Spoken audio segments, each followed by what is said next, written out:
Assalamualaikum warahmatullahi wabarakatuh. Jumpa lagi di channel Ali Hukum. Ali Hukum bukan anak jalanan, tapi si Ali yang ingin menjadi seorang ahli hukum.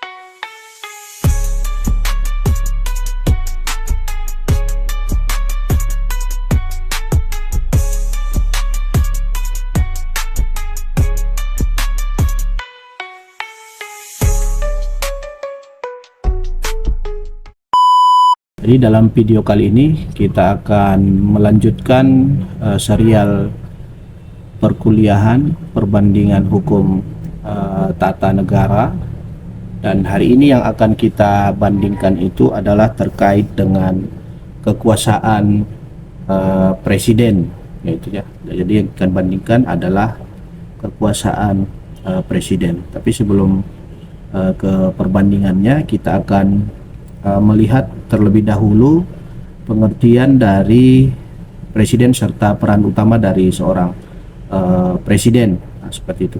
Jadi secara pengertian, istilah presiden itu digunakan untuk kepala negara bagi negara yang berbentuk republik, baik dipilih secara langsung ataupun tidak langsung. Jadi negara yang berbentuk republik itu, kepala negaranya itu adalah presiden, gitu ya. Jadi secara pengertian seperti itu, presiden adalah kepala negara bagi negara yang berbentuk republik, seperti itu secara pengertian.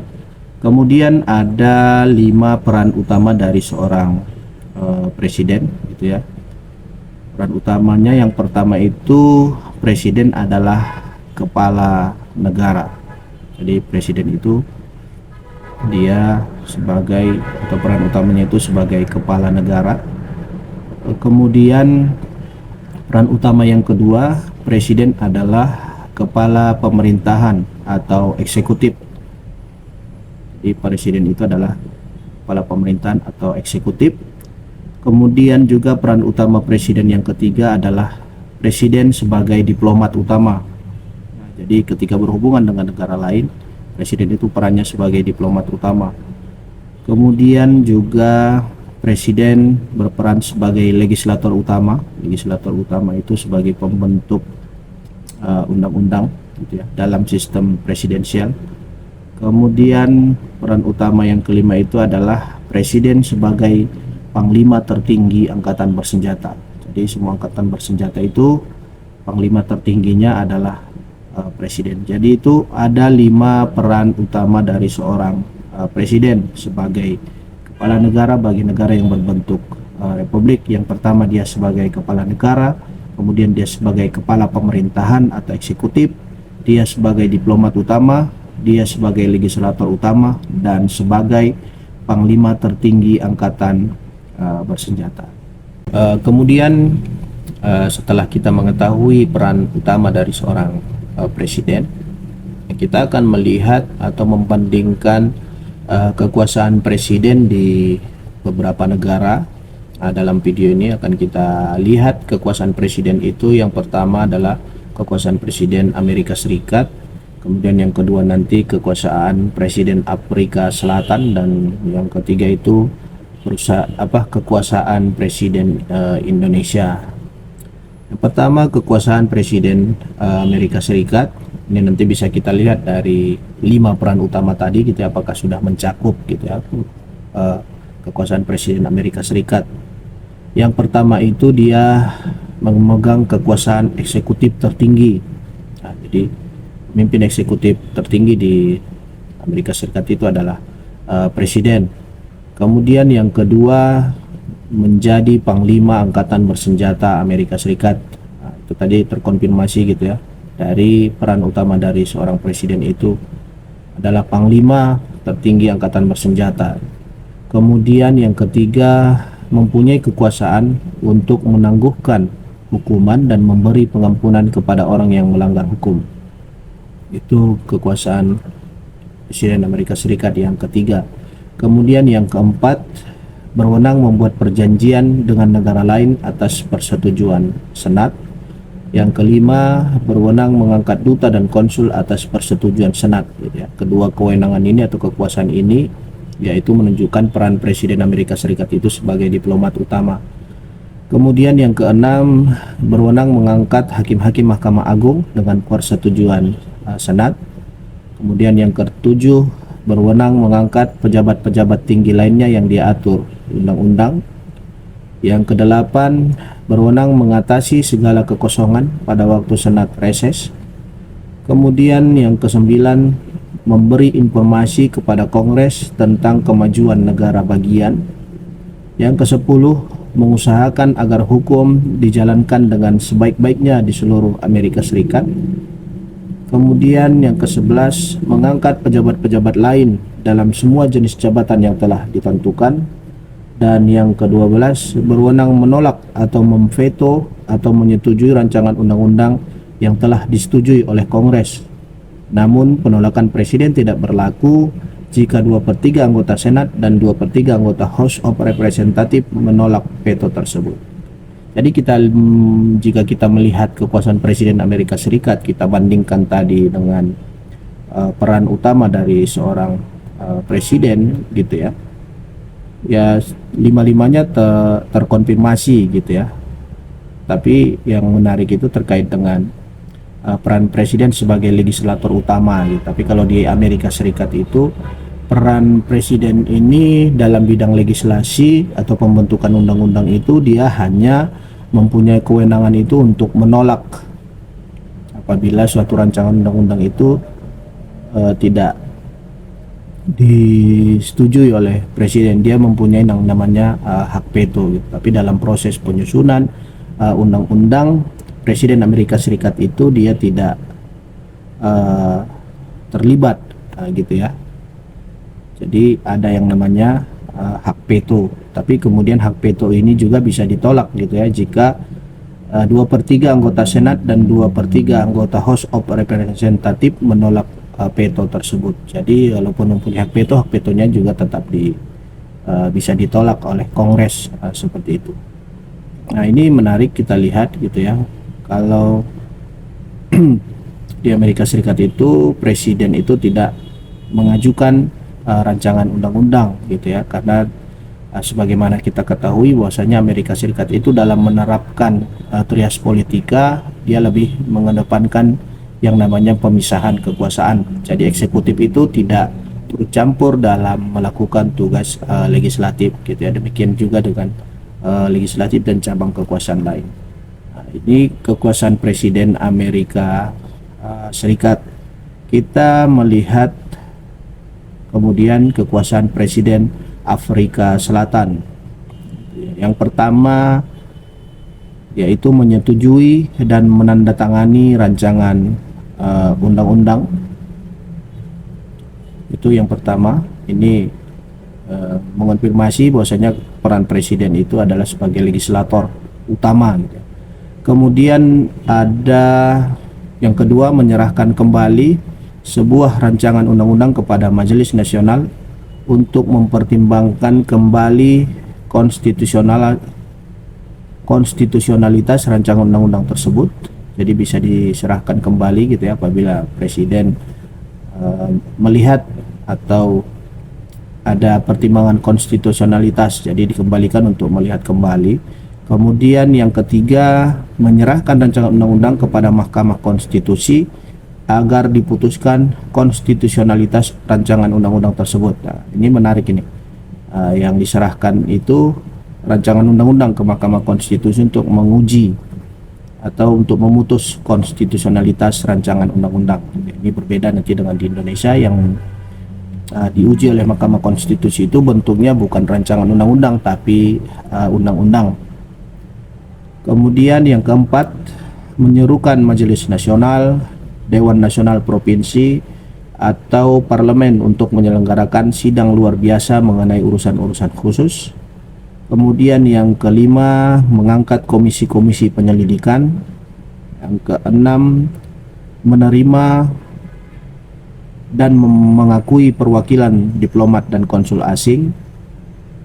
Kemudian menyerukan referendum nasional mengenai undang-undang parlemen. Kemudian yang kedelapan, mengangkat duta besar, perwakilan yang berkuasa penuh, dan perwakilan diplomat dan konsulat. Ini konfirmasi atas peran presiden sebagai diplomat utama. Kemudian yang kesembilan, mengampuni atau memberikan penangguhan hukuman kepada terpidana dan membatalkan denda. Dan yang kesepuluh, menganugerahkan gelar-gelar kehormatan. Nah, itu tadi ada 10 kekuasaan presiden Afrika Selatan. Ini ada yang menarik tadi seperti yang saya sampaikan itu terkait dengan pembentukan undang-undang gitu ya. Ada satu kewenangan atau kekuasaan presiden Afrika Selatan itu, dia dapat menyerahkan rancangan undang-undang kepada Mahkamah Konstitusi agar diputuskan konstitusionalitas RUU tersebut. Nah, ini menarik sebenarnya karena berbeda dengan di Indonesia yang diuji ke Mahkamah Konstitusi itu adalah dalam bentuk undang-undang, dan itu pun tidak diberikan kepada presiden gitu ya. Legal standing untuk mengajukan pengujian undang-undang ke Mahkamah Konstitusi itu tidak termasuk presiden, seperti itu, karena presiden sebagai salah satu pembentuk undang-undang, jadi dia sebagai pihak terkait gitu ya, akan dipanggil atau diminta keterangan oleh Mahkamah Konstitusi. Kemudian kita melihat kekuasaan presiden di Indonesia. Ada 10 kekuasaan presiden Indonesia apabila kita melihat di dalam Undang-Undang Dasar. Yang pertama itu kekuasaan di bidang penyelenggaraan pemerintahan. Di sini kedudukan presiden sebagai kepala pemerintahan. Kemudian yang kedua, kekuasaan di bidang peraturan perundang-undangan. Dari segi bentuknya, yang lain selain undang-undang ada Perpu, peraturan pemerintah pengganti undang-undang dalam hal kegentingan yang memaksa. Kemudian yang ketiga ada peraturan pemerintah, itu juga menjadi kewenangan presiden di bidang peraturan perundang-undangan, membentuk peraturan pemerintah untuk menyelenggarakan undang-undang sebagaimana mestinya. Kemudian yang keempat ada peraturan presiden. Jadi ada 4 jenis peraturan perundang-undangan yang menjadi kewenangan dari presiden Indonesia, yaitu undang-undang, peraturan pemerintah pengganti undang-undang, peraturan pemerintah, dan peraturan presiden. Kemudian yang ketiga ada kekuasaan di bidang yudisial. Di kekuasaan di bidang yudisial ini terkait dengan kekuasaan kehakiman, dia memberikan amnesti, abolisi, grasi, seperti itu ya. Itu kekuasaan presiden di bidang yudisial. Kemudian yang keempat ada kekuasaan dalam hubungan dengan luar negeri. Dalam hubungan dengan luar negeri ini, kekuasaan presiden itu dia mengangkat duta besar, konsul gitu ya. Dia juga menerima duta atau konsul dari negara lain gitu ya. Kemudian yang kelima, kekuasaan menyatakan keadaan bahaya. Di presiden bisa menyatakan keadaan bahaya tapi harus dengan persetujuan DPR. Kemudian yang keenam, kekuasaan sebagai pemegang kekuasaan tertinggi angkatan bersenjata. Jadi presiden itu kedudukannya sebagai panglima tertinggi bagi angkatan bersenjata, baik itu TNI dan kepolisian. Kemudian presiden memberi gelar dan tanda kehormatan lain. Ini dalam kedudukan presiden sebagai kepala negara, dia memberikan gelar dan tanda kehormatan. Kemudian yang kedelapan, kekuasaan membentuk Dewan Pertimbangan Presiden atau One Team Press. Ini juga undang-undangnya lagi sedang diubah gitu ya. Kemudian yang kesembilan, kekuasaan mengangkat dan memberhentikan menteri-menteri. Jadi dalam melaksanakan pemerintahan, presiden itu dibantu oleh menteri-menteri, dan untuk mengangkat dan memberhentikannya menjadi kewenangan atau kekuasaan dari presiden. Kemudian yang ke-10, kekuasaan mengangkat, menetapkan atau meresmikan pejabat-pejabat negara lainnya. Jadi ada beberapa pejabat-pejabat yang untuk proses pengangkatan dan penetapannya itu dilakukan oleh presiden. Contohnya sebagai hakim Mahkamah Konstitusi gitu ya. 3 hakim itu merupakan usulan dari presiden. Kemudian pelantikannya 9 hakim itu juga dilaksanakan atau dilakukan oleh presiden. Demikian juga dengan hakim Mahkamah Agung, itu juga meresmikan atau melantiknya menjadi kekuasaan dari presiden. Jadi itu kita melihat gitu ya, kekuasaan presiden di Amerika Serikat, Afrika Selatan, dan Indonesia gitu ya. Kalau kita bandingkan misalnya kekuasaan presiden Amerika Serikat dengan Indonesia itu ya, terkait dengan bidang peraturan perundang-undangan gitu ya, dalam hal membentuk undang-undang, itu jelas sekali perbedaannya gitu ya. Di Amerika Serikat presiden itu tidak mempunyai kekuasaan untuk membentuk undang-undang, dia hanya diberikan hak untuk menolak atau menyetujui suatu rancangan undang-undang. Ada yang namanya hak veto untuk presiden Amerika Serikat. Sedangkan untuk presiden Indonesia itu kekuasaan pembentukan peraturan perundang-undangan itu sangat besar gitu. Untuk undang-undang sendiri semua proses itu presiden itu ikut gitu ya. Padahal kalau kita melihat di dalam undang-undang dasar kita, kekuasaan legislasi itu adalah kekuasaan dari DPR, tapi kemudian untuk DPR sendiri dari jenis peraturan perundang-undangan yang presiden yang DPR ikut dalam proses pembentukannya itu hanya undang-undang, selainnya hanya dilakukan fungsi pengawasan. Kemudian kalau kita bandingkan Afrika Selatan, kekuasaan presiden Afrika Selatan dengan kekuasaan presiden Indonesia, itu yang menarik itu tadi terkait dengan rancangan undang-undang, di mana presiden itu di Afrika Selatan mempunyai kekuasaan untuk menyerahkan rancangan undang-undang kepada Mahkamah Konstitusi gitu ya.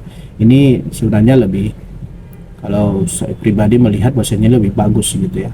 Bahwasanya tindakannya itu adalah tindakan preventif atau pencegahan. Jadi sebelum rancangan undang-undang itu disahkan menjadi undang-undang, diserahkan dulu ke Mahkamah Konstitusi untuk melihat apakah ada ketentuan-ketentuan yang bertentangan atau inkonstitusional gitu, atau bertentangan dengan undang-undang dasar. Jadi kalau ada yang bertentangan, dia itu tidak perlu lagi disahkan. Nah, seperti itu. Nah, ini sebenarnya menarik gitu ya. Kalau di Indonesia presiden tidak mempunyai kekuasaan itu gitu, karena setelah undang-undang itu disahkan dan kemudian diundangkan, maka presiden itu tidak mempunyai legal standing untuk melakukan pengujian gitu ya. Jadi itu masyarakat yang mempunyai legal standing yang bisa mengajukannya ke Mahkamah Konstitusi, dan bentuknya adalah undang-undang, bukan rancangan undang-undang. Jadi itu materi kita atau serial pembelajaran perbandingan hukum tata negara terkait dengan perbandingan kekuasaan presiden. Cukup sekian, sampai jumpa lagi, tetap di channel Ali Hukum. Ali Hukum bukan anak jalanan, tapi si Ali yang ingin menjadi seorang ahli hukum. Wassalamualaikum warahmatullahi wabarakatuh.